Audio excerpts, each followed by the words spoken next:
Umo ndi mmene walirira Nyamata yemwe zikuoneka mkafukufuku zikuoneka kuti ndiye mwini wa minibus imene yautchedwa pamponera pamene achipani cha TPP anali kuchititsa sonkhano kumponera kumeneko ndi vice president wa chigawo chapakati Fred Gangata.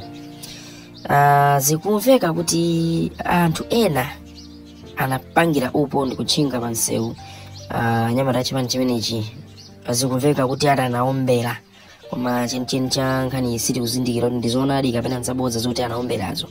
Ifeyo tili pano kukupasirani ripoti ili kuti tithe kuziwa zimene zochitika pa ground kuti pauchitika zotani.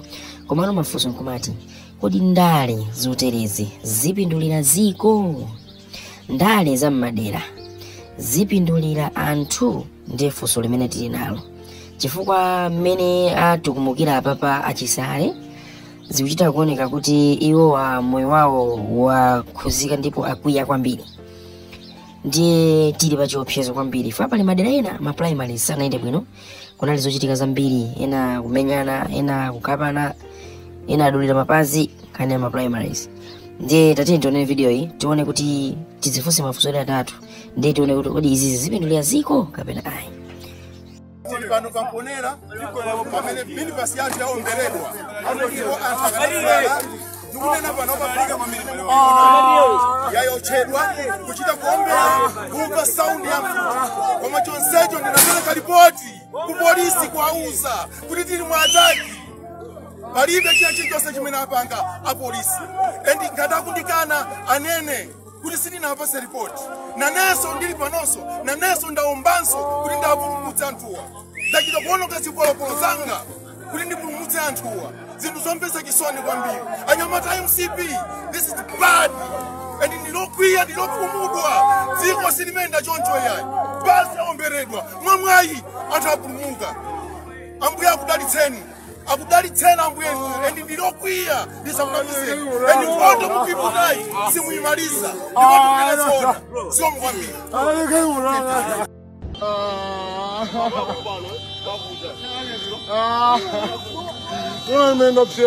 Easy.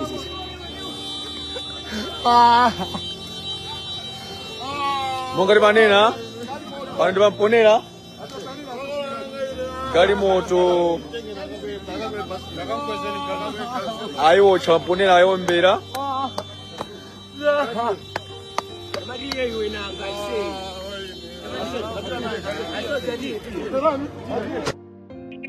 Aro gari moto, pata.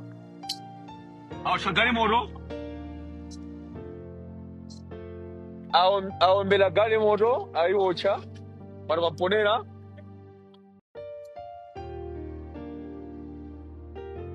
Easy.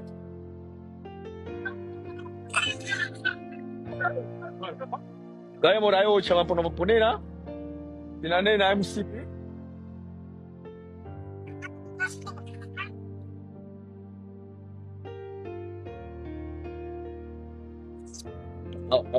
Ahora ya mami dele. Mira. Vamos video kwa tudo.